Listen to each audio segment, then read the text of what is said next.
Good morning, Tech Tigers. Welcome back to the Tech Morning Show. This is Season 4, Episode 13. I am your host, Nikita Brusso. Next to me is Alex Schaefer. Please tell me I got your name right. Yeah. Okay, good. Well, now we have something.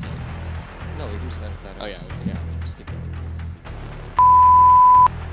Today on our agenda, we have a Black History Month presentation, tip of the week, vocals, yearbooks, and interviews. Let's go. Enjoy the show. Woo!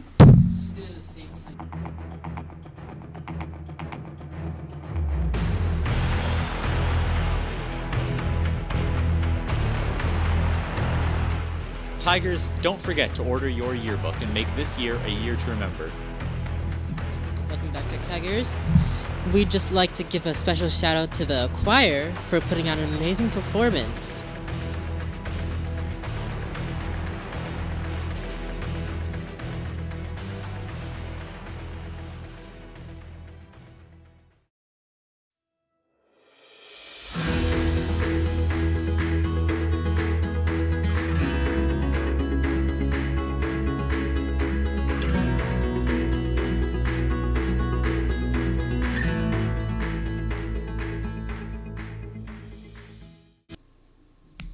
Okay, wasn't that nice?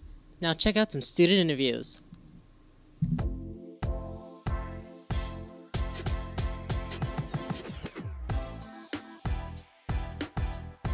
Okay. What is your name? Naima. And what toppings do you prefer on your pizza? Pineapple. Hi, what is your name? Salma. And who is someone you could spend 1,000,000 years with and never get bored of? Hafsa Ibrahim. Okay, what is your name? Dominic. And what is your favorite Starbucks order? The dragon fruit juice. My name is Sophia. And what is your biggest pet peeve? I would say my biggest pet peeve is when people are rude to people for no reason at all, and that's just how they claim their attitude is, but they're just rude to people for no reason. Yeah. What is your name? Big Tray, not the low one. And what is your biggest fear? Clowns. What is your name? My name's Nolan. And what is your favorite school subject? I love environmental science because I love recycling for the greater good of humanity. What's your name? Coach Don Ferguson.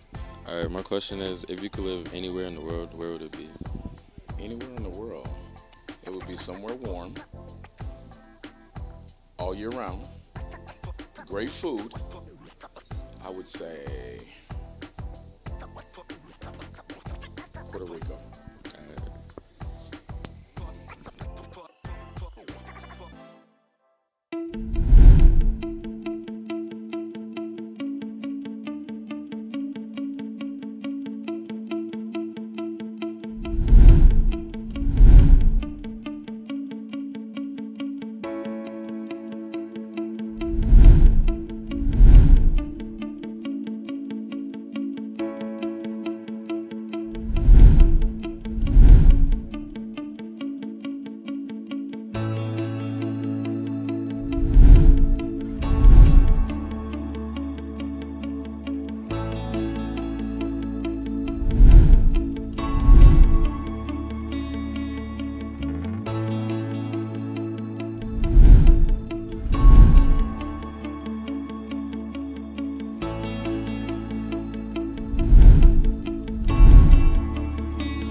It's February, so many teachers and schools are celebrating Black History Month, but there are still many misconceptions and misunderstandings about the past, present, and future of this celebration.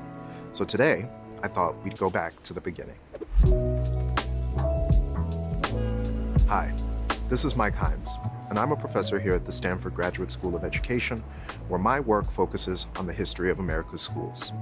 What we now know as Black History Month had its beginnings as Negro History Week, which was invented by the famed historian, educator, and activist Carter G. Woodson in 1926.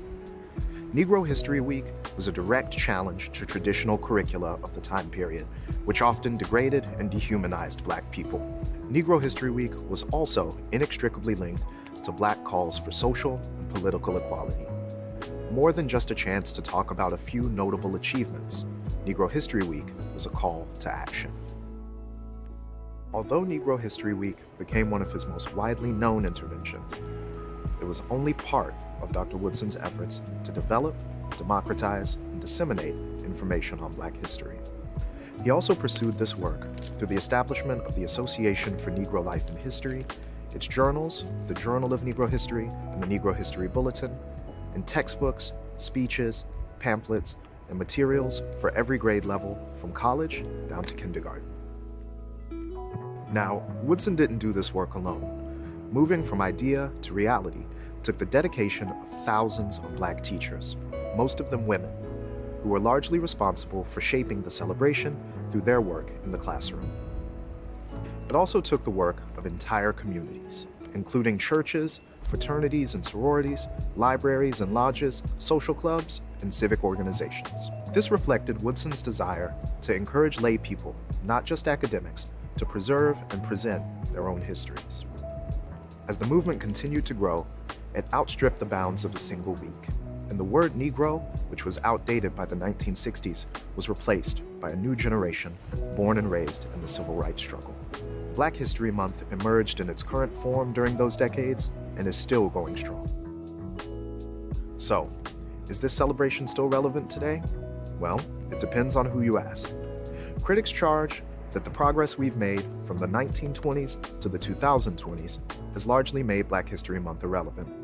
Or that worse, singling out Black history is actually counterproductive to broader efforts at inclusion.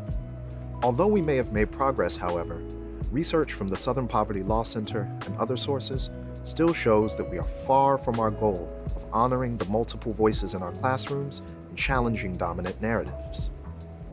At the same time, new and emerging movements for racial justice call out for historical context, which our schools simply fail to provide.